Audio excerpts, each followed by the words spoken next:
বন্ধুরা, welcome to paranormal care. বন্ধুরা, paranormal care YouTube চ্যানেলে শুধু ঘটনা নয়, রিয়েল ঘটনা নয়, অনেক রকম ইনফরমেশান শেয়ার করা হয় যেটা আমাদের বাস্তবিক দুনিয়ায় যারা ভূত প্রেত এই ধরনের এন্টিটিকে বিশ্বাস করেন বা কারো জীবনের সঙ্গে কোনো কিছু ঘটনা ঘটেছে, সমস্ত রকম ইনফরমেশান এই চ্যানেল শেয়ার করে। শুধু যে স্টোরি, রিয়েল লাইফ স্টোরি শোনাচ্ছে তা নয়। আগামী দিনে আপনাদের সাপোর্ট যদি ঠিকঠাক মতন পাই, তাহলে নিশ্চয়ই আমি এই চ্যানেলটাকে একটা উন্নত মানের এই রিলেটেড চ্যানেল হিসাবে আমি নিয়ে যেতে চলেছি বা নিয়ে যেতে পারি। আজকের যে ঘটনাটা একটা অদ্ভুত ঘটনা। আমরা জানি যে কোনো বাড়িতে যদি ভূত প্রেত বা এরম ধরনের নেগেটিভ এনার্জি থাকে, তাহলে ভয় বা পজেস্ট যে ব্যাপারটা, শরীরে ঢুকে পড়া বা ইত্যাদি ইত্যাদি ঘটনা ঘটে। এখানে যে ঘটনাটা যিনি শেয়ার করেছেন, তার জীবনে যে রিয়েল ঘটনাটা, সেখানে কিছু আমরা অন্য কিছু লক্ষ্য করব।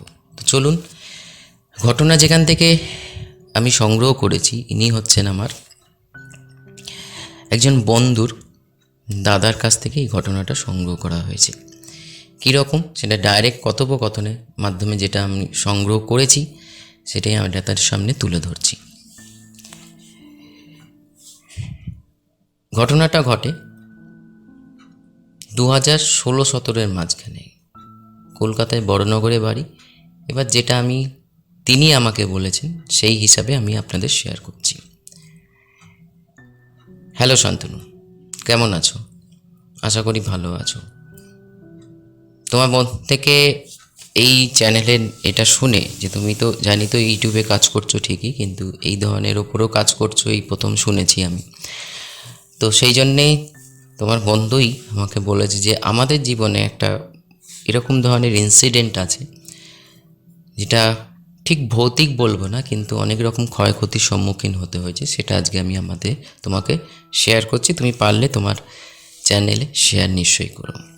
তবে হ্যাঁ, এক্স্যাক্ট লোকেশান এবং আমি আমার নামটাকে হাইড করছি, এমনি কোনো কারণ নেই, বাট মনে হচ্ছে হাইড করতে হয়, সেই জন্য করছি, বাকি বিশেষ কোনো কারণ নেই। 2016 সালে ঘটনা এটা। আসলে কলকাতা শহরে বুঝতেই পারছো, নর্থ ক্যালকাটার বাড়ি যেগুলো, যেহেতু মাটির গাঁথনি থাকে, আর আমি থাকি হচ্ছে তুমি জানো বহনগরের এক্স্যাক্ট লোকেশান তুমি জানো, কিন্তু আমি এখানে উল্লেখ করছি না। তুমি আশা করি ঘটনায় উল্লেখ করো না। তো বাড়ি কিছু পজিশানে এমন ভেঙে পড়ে, ওই মেনটেনেন্স ঠিক মতন হচ্ছিল না বলে। কারণ একটা বুঝতেই পারছো যে একটা বড় মাপের বাড়িকে মেনটেনেন্স করা not a matter of joke. তো সেই ক্ষেত্রে আমি তো জানি, তুমি তো জানোই আমি একজন গভর্নমেন্ট এমপ্লয়ি, আর আমার মিসেস তোমার বৌদি হচ্ছে একটা প্রাইভেট জায়গায় কাজ করে, শাড়ি ফ্যাশন রিলেটেড কাজ করে প্রাইভেট জায়গায়। তো বিগত অনেক দিন ধরে, অনেক মাস ধরেই বাড়ির বিভিন্ন রকম সমস্যা আসাতে আমরা দুজনে মিলে এবং কাকু কাকিমা আমাদের মা বাবা সবাই মিলে বসে ডিসিশন নিই যে বাড়িটা একবারই তো, একটু বারবার করা যায় না, একবারই একটা মোটামুটি মেরামত করা উচিত, না হলে থাকা প্রবলেম হয়ে যাচ্ছে। তো সেই জন্যেই আমরা মিস্ত্রি ডাকি এবং ঠিকঠাক মতন এস্টিমেট নেওয়ার পর, যেটা একটা সময় না, যে সমস্ত কিছু পরিবর্তন করতে, নতুনভাবে বানাতে একটা তো সময় তো সব লাগবে, এই নয় তো একদিনে শেষ হয়ে যাবে। সেই হিসাব মতন দেখা গেল 2.5 মাসের মতন, 3 মাসের মতন একটু সময় লাগবে। ওরা 2.5 মাস বলেছিল, আমরা মিস্ত্রির কথা না ধরে আমরা 3-3.5 মাস ধরেই এগুলো চিন্তাভাবনা করলাম, এবং তার সঙ্গে সঙ্গে যে কস্টটা লাগবে। তো আমাদের জানাশোনা একজন ব্রোকার ছিল, যে ঘর বাড়ি নিয়ে ডিল করে, খুবই ঘনিষ্ঠ সম্পর্ক, আমাদের পাড়াই থাকেন উনি। ওনাকে বলাতে যে কিছু দিনের 2.5-3 মাসের জন্য যদি কোনো রেন্টে কোনো কাছাকাছির মধ্যে ঘর ভাড়া পাওয়া যায়, তাহলে খুব সুবিধা হয়। তো ওনাকে বলাতে উনি বললেন ঠিক আছে, আমি দেখে আপনাদের নিশ্চয়ই জানাবো। তো যথারীতি 2-3 দিনের মধ্যে একটা খবর আসে যে বাড়িওয়ালা, যার বাড়ি, সে এখানে থাকে না, সে কলকাতার বাইরে থাকে, এখানে একটা রয়েছে বাড়ি, বাড়িটার মধ্যে 2টো বেডরুম, একটা কমন কিচেন, আর বেডরুমের সঙ্গে অ্যাটাচ বাথরুম, একটা ব্যালকনি। বাড়ি মানে ফ্ল্যাট নয়। আর ব্যালকনিতে একটা সাইডের কোণে আর একটা বাথরুম আছে। শুনে আরও একটু এইটার থেকেও শুনে আমাদের অদ্ভুত এটা লাগলো। এটা তো অদ্ভুত লাগার জিনিস না, হতেই পারে বাড়ি এরকম ফাঁকা পড়ে আছে। তো রেন্টটা যেটা আমাদের দিতে হবে, যেহেতু খুব শর্ট টাইমের জন্য আমরা যাব, একসঙ্গে রেন্ট দিয়ে দিতে হবে। রেন্টটা খুবই নমিনাল ছিল, মানে আমাদের চিন্তাধারার বাইরে যে এতটা কমেও পাওয়া যাবে। এবং তার থেকেও বড় ব্যাপার হচ্ছে যে কোনো অ্যাডভান্স সেলামির এরকম কোনো গল্প ছিল না। যেহেতু ফার্স্ট হচ্ছে যে লোকালয়ের মধ্যে, এবং ভদ্রলোককে আমি বলেওছিলাম যে যতটা কম, কিন্তু এতটা কম হবে সেটাও জানতে পারিনি। কিন্তু এই কম দেখতে গিয়ে আমাদের জীবনে যে এত বড় একটা ঘটনার বা দুঃসময়ের সম্মুখীন হতে হবে সেটা তো জানা ছিল না। সেটা আমি ঘটনার মাধ্যমে তুলে ধরছি। যথারীতি আমরা দালালকে মানে ব্রোকারকে আমরা সম্পূর্ণ ভাড়া দিই, এবং বাড়িওয়ালার সঙ্গেও ওভার ফোনে কথা বলে যেহেতু উনি এখানে থাকেন না, একটা রেসপন্সিবিলিটি থেকেই যায় যে যার বাড়িতে আমরা বসবাস করবো তার সঙ্গে একবার অন্তত কথা বলা। তো ভদ্রলোক যথেষ্ট ভালো। যখন কথা বললাম উনি অনেক কিছু সাহায্য করলেন, যে এখানে এই আছে এই আছে ওই আছে, আপনারা নিশ্চিন্তে মনে থাকুন। এবং দেখা গেল যে ভদ্রলোক আমাদেরও চেনে, যেহেতু মানে চিনতো, মানে এখন তো কলকাতায় থাকে না, সে দূরে থাকে, কলকাতায় বাইরে থাকছে, কিন্তু যখন কলকাতায় ছিল আমাদের পরিচিতির মধ্যেই পড়ে, মানে খুব একটা কাছাকাছি পরিচিতির মধ্যে নয়, দূরের সম্পর্কে যেমন হয় না বন্ধু বান্ধবের এই ইত্যাদি ইত্যাদি যেরকম হয়। তো আমরা মিস্ত্রির সঙ্গে ফাইনাল ডেট ফিক্সড করে যেই দিন থেকে কাজ শুরু হবে। তবে হ্যাঁ, এখানে বলে রাখি, আমরা জিনিসপত্র প্রচুর থাকাতে কিছু জিনিসকে আমরা মানে নিয়ে গেছিলাম। সেটা হচ্ছে গয়নাগাটি কিছু আমার ওয়াইফের এবং মায়ের, যেটা লকারে রাখা হয়েছিল, এবং বিশেষ কিছু যেমন টিভি ধরো, ফ্রিজ ধরো, এইগুলোকে নিয়ে যাওয়া হয়েছিল সেই নতুন যে রেন্ট বাড়িতে। বাকি সমস্ত জিনিস লক অ্যান্ড কি করে ঘরেই রাখা হয়েছিল, এবং মিস্ত্রির সঙ্গে কথা বলা হয়েছিল যে জিনিসটাকে সাবধানে সরিয়ে এদিক ওদিক করে সারানো, কারণ সব জিনিস নিয়ে আসা আবার নিয়ে যাওয়াটা একটা বড় প্রবলেমেটিক ব্যাপার। এবং হ্যাঁ, যদি এটা 1-1.5 বছর সময় লাগতো বা একটা লং টাইমের জন্য, যেখানে 2-2.5 মাস 3.5 মাসের ঘটনা, তো সেখানে আমরা ডিসিশান নিই জিনিসপত্রগুলো যেগুলো প্রয়োজনীয় বিশেষ নয় সেগুলো বাড়িতেই থাকবে, যেগুলো নিত্য প্রয়োজনীয় জিনিস আমরা নিজেদের সঙ্গে, যেমন টিভি, ফ্রিজ এবং গয়নাগাটি তো ওরমভাবে রাখা যায় না, সেগুলো রকারে রেখে, এবং টাকা পয়সা বাড়িতে যা ছিল সেগুলো নিয়ে আমরা নতুন ভাড়া বাড়িতে শিফট করি। শিফট করার যেদিন আমরা শিফট করি, সকালেই শিফট করি, বেলা তখন ধরো 12টা 12:30টার মধ্যে আমরা ঢুকে পড়ি নতুন বাড়িতে। যখন গেলাম, হ্যাঁ এটা ঠিক, আমরা ছবির মাধ্যমে দেখেছিলাম, অতটা তো মানে যেহেতু কম ভাড়া বা তাড়াতাড়ি জিনিসটাকে, কারণ ছুটি ছাটার, অফিস থেকে ছুটি ছাটারও একটা ব্যাপার চিন্তাভাবনা করেছিলাম, তো সব গোলমেলে বাড়িটা গিয়ে দেখবো যে সেই সুযোগ নেই। দালাল আমাদের ফটো তুলে দেখিয়েছিল ফোনেতে, সেটাই দেখে আমরা ডিসিশান নিই যে এই বাড়িতেই থাকবো, যেহেতু রেন্টটাও কম, কারণ এদিকেও ধরো আমাদের খরচা রয়েছে বাড়িটা টোটালটা সারাতে, মেরামত করতে, আর এদিকে রেন্টের খরচা যদি একটু কম হয় তাহলে একটু সাশ্রয় হয়। সেই হিসাব মতন আমরা গেলাম, কিন্তু গিয়ে যা দেখলাম সব কিছু ঠিক, রান্নাঘরে একটা ছোট দরজা যেখানে তালা দেওয়া, দেখে আমার অতটা আশ্চর্য না লাগলো, আমার মিসেসের মানে তোমার বৌদির খুব আশ্চর্য লেগেছিল যে ব্যাপারটা কি, রান্নাঘরের মধ্যে আবার একটা ঘর, তার আবার তালা লাগানো, তাহলে কি কোনো রকম গোডাউন বা কোনো কিছু? তো যথারীতি আমরা দালালকে জিজ্ঞেস করি, দালাল বিশেষ কিছু বলতে না পারাতে এটাই উনি বললেন, দেখুন দিদি, আমাদের বলেছিল যে 2-3 মাসের তো ব্যাপার, জিনিসপত্র এমনি তো দেখছেন তো সব কিছুই ঠিক আছে, তো একটা রান্নাঘরে ঘর হয়তো কোনো কারণে আছে, কোনো যিনি যার বাড়ি সে হয়তো কোনো জিনিসপত্র রেখেছেন, সেই জন্যেই এরকমভাবে করে দেওয়া আছে। আপনাদের যে জায়গাটা প্রয়োজন সেই জায়গাটা তো ঠিকঠাক আছে। তো সেখানে আমিও দেখলাম যে না, একদমই খাঁটি কথা, সেখানে আমরা মাথা ঘামালাম না। তো যথারীতি 2-3 দিন কেটে গেল, ব্যস্ততার মধ্যে কাটছিল, কারণ ওদিকেও কাজ স্টার্ট হয়ে গেছে, এদিকে যাওয়া ওদিকে যারা। কোনো সময় যখন আমি যাই, আমার ওয়াইফ মানে যেহেতু আমরা 1 সপ্তাহের মতন একটু ছুটির বন্দোবস্ত করেছিলাম, ওয়াইফে যেখানে চাকরি করতো সেখানে, আমি আমার গভর্নমেন্ট যেখানে চাকরি করতাম, আসলে আমি কর্পোরেশনে কাজ করি। তো সেই হিসাব মতন, কারণ প্রথম 7 দিন যদি জিনিসটাকে, যে বাড়িটাকে মেরামত করা হচ্ছে, একটু যদি মিস্ত্রিদের সঙ্গে থাকা হয় তাহলে ওরা ফাঁকি মারে না, সেই উদ্দেশ্য নিয়ে আমরা ছুটি নিই। আর এই 7 দিনেরই যা ঘটনা আমাদের সঙ্গে ঘটে, যা ঘটে কিন্তু লং চলে যেহেতু একবার মানে, আচ্ছা চলো আমরা আগে গিয়ে জিনিসটাকে এখনই আমি ডিসক্লোজ করব না, আমি তোমাকে শেষ অবধি শোনো, স্টেপ বাই স্টেপ বলছি। 2-3 দিন কোনো কিছু প্রবলেম হয়নি, আমাদের দৌড়ঝাঁপও চলছে। কিন্তু হ্যাঁ, রাতের বেলায় প্রথম দিকে আমি তো কিছুই বুঝতে পারিনি। রাতের বেলা আমার মিসেস খুব তাড়াতাড়ি যেহেতু উঠতে হতো, আমরা প্রত্যেকেই মা বাবার ঘরে, এবং হ্যাঁ এটা বলে রাখি, তখন আমাদের কোনো সন্তান হয়নি বলে বাঁচোয়া, আর তখন আমরা ডিসিশান নিইনি। আর দ্বিতীয় হচ্ছে যে আমরা একটা রুমে, আর তোমার বন্ধু যে সে মা বাবার সঙ্গেই থাকতো, আমাদের সঙ্গে নয়, মা বাবার সঙ্গেই থাকতো। তো সেই হিসাব মতন রাত্রির বেলার দিকে, বিশেষ করে সারাদিন তো আমরা বাইরেই ধরো কেটে যেত, আমি যাচ্ছি, মানে ওয়াইফ আসছে, ওয়াইফ যাচ্ছে, আমি আসছি, এরকমভাবেই ব্যস্ততার মধ্যেই কাটতো। রাত্রির বেলায় কোনো কিছু ধরো পড়ে যাওয়া, টুকটাক করে চলে যাওয়া। তবে এটা বলে রাখি একটা কথা, এখানে একটা ডেসক্রিপশন দেওয়া দরকার, যে রুমটা এরকম, দুটো রুমই এরকম, একটা দেওয়াল, তার একদিকের পাশে একটা রুম, এদিকের পাশে একটা রুম, আমরা 2 রুমে, আমার মা বাবা একটা রুমে। আর যে মানে বারান্দাটা, সেটা হচ্ছে মানে দুটো ফ্যামিলি, যদি মা বাবাও বেরোচ্ছে আমরাও বেরোচ্ছি, তাহলে একে অপরকে দেখতে পাবো, ওই জায়গাটা কমন। আবার মাঝখানে একটা পার্টিশনও করা আছে, যেটা আমরা দরজা দিয়েও দিতে পারি, কোনো অসুবিধে নেই।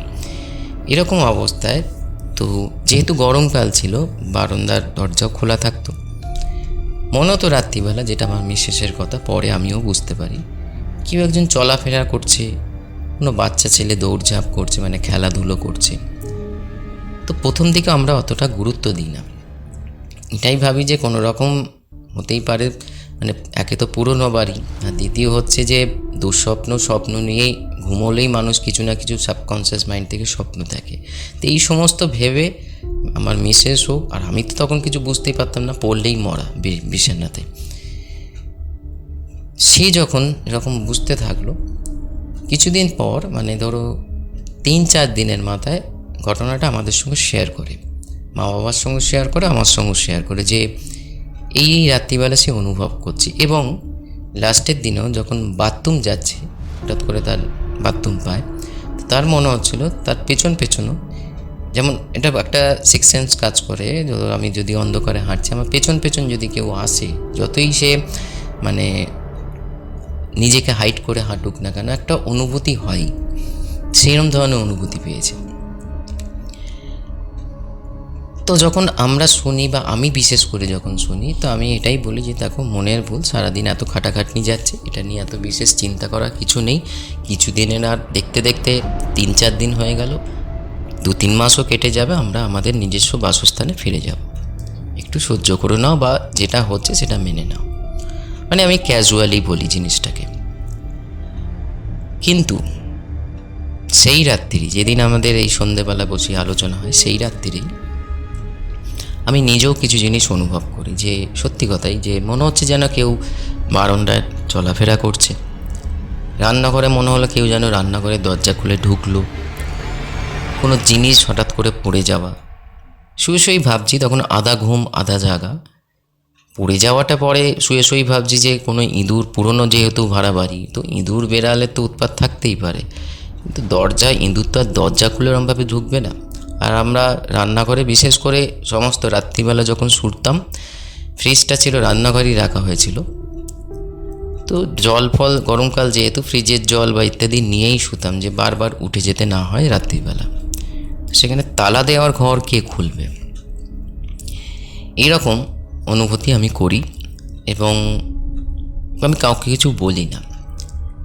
পরের দিন সকালবেলা আমার মিসেসের একটু শরীর খারাপ, জ্বর ভাব সাথে, মানে এই 7 দিনের মধ্যেই ঘটনাটা কিন্তু বলছি। সে বলল যে আজকে আমি আর বাইরে যাচ্ছি না, একটু শরীরটা ডিস্টার্ব আছে, তুমি একটু যদি সামলে নিতে পারো। তো আমিও দেখলাম ঠিক আছে, আমারও তো ছুটি চলছে, আমি ঠিক সামলে নেবো, তুমি রেস্ট নাও। তো বললে যথারীতি আমি বেরিয়ে যাই আমার মানে যে বাড়ির নিজেদের বাড়ি মেরামতের যে মিস্ত্রি এসছে কি না, কীভাবে কাজ হচ্ছে না হচ্ছে, বা যে মেটেরিয়ালসগুলো লাগবে আরও কোথায় কী টাকা পয়সা দিতে হবে ইত্যাদি ইত্যাদি। হঠাৎ করে দুপুরবেলা আমার মিসেসের ফোন আসে, মানে তোমার বৌদির, যে একবার একটু বাড়িতে এসো। তা আমি সঙ্গে সঙ্গেই আমি বাড়িতে যাই, যেহেতু মানে পায়ে হাঁটা রাস্তায় দূরত্ব। হ্যাঁ, যদি একটু জোরে হাঁটা হয় 1-2 মিনিট, যদি একটু মোটামুটি নর্মাল ওয়েতে হাঁটা হয় 5 মিনিটের মধ্যে পৌঁছে যাওয়া যায়। তা আমি যথারীতি একটা মিডিয়াম স্পিড নিয়ে গেলাম, গিয়ে দেখছি যে বলছে যে আমার মিসেস যে রান্নাঘরে রান্না করতে পারছে না। কেন? একটা বিচ্ছিরি টাইপের গন্ধ আসছে, যে পচা পচা। তো প্রথমতে আমরা প্রত্যেকেই, আমরা যারা ছিলাম, মা বাবা বলো, আমার বন্ধু বলো, আমরা প্রত্যেকেই ভেবেছি যে এ তো স্বাভাবিক, ইঁদুর পচেছে বা কোনো কিছু, পুরনো বাড়ি কোথায় কি মরে পড়ে রয়েছে। তো যথারীতি দেখা যাচ্ছে যে গন্ধটা ওই রান্নাঘরের মধ্যে যে দরজাটা ছিল না, যেটা তালা দেওয়া, ওখান থেকে আসছে। তো সেই ক্ষেত্রে তো খুব স্বাভাবিক ব্যাপার, খুব লজিক্যাল ব্যাপার। আমি আমার ওয়াইফকে বলি, দেখো ইঁদুরের বড় ইঁদুর ঘোরাফেরা করছে, আমরাও দেখেছি, হয়তো ভেতরে মনে পড়ে আছে, ভেতরে তো তালা চাবি আমাদের নেই। এটা নিয়ে তো ভয়ে খাওয়ার বা মাথা খাওয়ানোর কিছু নেই। তবে হ্যাঁ, দুর্গন্ধটা বেশিই বেরোচ্ছে, তার একটা ব্যবস্থা করাতে। তো আমি যথারীতি 4-5টা ধূপ লাগিয়ে দিই। ধূপ লাগাতে গন্ধটা একটু হালকা হয়, কিন্তু পুরোটা কাটে না। এর পরের দিন একটা অদ্ভুত ঘটনা ঘটে, মানে সেই দিন আর কিছু ঘটে না, রাত্রিবেলাও কোনো অনুভূতি আমরা করিনি, এবং সারাদিনে ক্লান্তির জন্য আমরা মানে মোটামুটি ধরো 10টা 10:30টার মধ্যে শুয়ে পড়তাম। পরের দিন রাত্রিবেলা ষষ্ঠম মানে পঞ্চম কি ষষ্ঠম রাত এরকম, মানে 7 দিনের মধ্যেই আমাদের যখন মানে আবার যখন ডেলি রুটিনে নিজে আর অফিসে যাওয়া শুরু করলাম, তার আগেকার ঘটনা। আমি একটা স্বপ্ন দেখছি, এবং সেই স্বপ্নটা আমার মিসেসও দেখেছে। দুজনেই একই স্বপ্ন দেখেছি। পরে সেটা আমরা সকালে একে অপরকে সঙ্গে যখন আলোচনা করি তখন দেখতে পাই, মানে জানতে পারি যে এই স্বপ্নটা একই সময় ও দেখেছে। স্বপ্নটা কি? আমি দেখছি যে ঘরটা সেম জিনিস, মানে যে ঘরে আমরা উঠেছি ভাড়া নিয়ে, সেম ঘর, রান্নাঘরের দরজাটা খোলা। এই টোটাল এলাকাটা যেখানে আজকে আমরা বসবাস করছি, একটা ফ্যামিলি, 2টো বাচ্চা, একজন হাজব্যান্ড আর একজন ওয়াইফ, সে বসবাস করছে। কিন্তু স্বপ্নের মধ্যে এটা দেখতে পাচ্ছি যে তারা যাবতীয় যা আলোচনা করছে, কথাবার্তা আমরা শুনতে পাচ্ছি, মানে একটা ঝগড়া শান্তি চলছে। এবং দেখা যাচ্ছে যে হাজব্যান্ডটা প্রচণ্ড রাগী, মানে প্রচণ্ড এক্সাইটেড হয়ে যাচ্ছে, অ্যাগ্রেসিভ হয়ে যাচ্ছে, বাচ্চাগুলোকে মারছে। কিন্তু এই যে ধরো যেটা দেখছি, আমরা কিন্তু বুঝতে পারছি যে মানে আমি এখন তো সকালবেলা আমরা বুঝেছিলাম, আমরা দুজনেই দেখেছি, কিন্তু যখন আমি দেখছি, আমি বাধা দেবার চেষ্টা করছি, কিন্তু যখন বাধা দিতে যাচ্ছি দেখছি আমি তাদের মধ্যে দিয়েই চলে গেলাম। অদ্ভুত ফিলিংস হচ্ছিল, মানে তাদের বুঝতে পারছি, তাদের শুনতে পাচ্ছি, কিন্তু তাদের আমার ভয়েসটা তাদের কাছে গিয়ে পৌঁছচ্ছে না, তাদের ভয়েসটা আমাদের কাছে এসে পৌঁছচ্ছে। যে বেধারক মারপিট হচ্ছে, যে ওয়াইফ মানে যে ভদ্রমহিলা ছিলেন তিনি আটকাবার চেষ্টা করছেন, এরকম আটকাতে হঠাৎ করে ঠেলাঠেলিতে উনি ওই যে দরজাটা মানে তালা চাবি দেওয়া আছে সেখানে কোণে গিয়ে মাথা লাগে, এবং তিনি মাটিতে পড়েছেন, এবং গলগল করে তার মাথা দিয়ে রক্ত বেরোতে আরম্ভ করে। ঘটনাটা পুরোটা টোটালটা আমরা দেখি, এবং এই ঘটনা এটা দেখার পর আমাদের দুজনেরই একসঙ্গে ঘুম ভেঙে যায়, এবং সেটা ছিল তখন ধরো ভোর 4টে 4:30। তো যেহেতু দুজনে একই স্বপ্ন দেখেছি, এখানে তো কোনো রকম মানে বানিয়ে বলছি না, বা মানে আমরা ডিসকাস করছিলাম, যা আমি বলছি, মানে একটা স্টেপ যখন আমি এগোচ্ছি, আমার মিস বলছি যে তারপরে তো এটা হয়েছে, মানে দুজনেই একই জিনিস দেখেছি অ্যাট এ টাইম। আমরা যথারীতি পরের দিন ব্রোকারকে আবার ডাকি ফোন করে, যে সমস্ত ঘটনা খুলে বলি।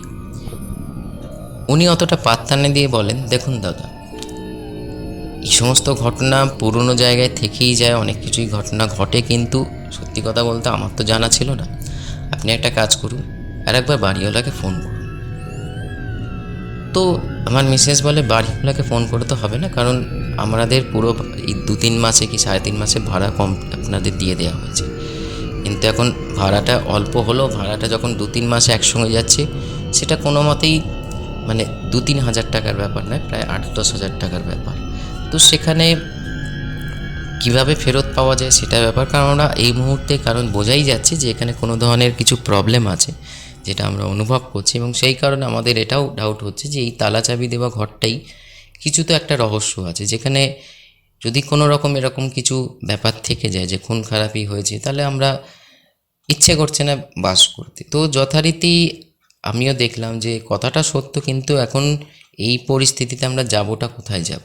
আবার এই টাকা তো সঙ্গে সঙ্গে পাওয়া যায় না, বাড়িওয়ালাকে বলো ইত্যাদি ইত্যাদি। তো আমরা ডিসিশান নিই যে যেভাবেই হোক মুখ বুঝে, যাই দেখি না কেন, যাই বুঝি না কেন, যে করেই হোক এই সময়টা কাটাতে হবে।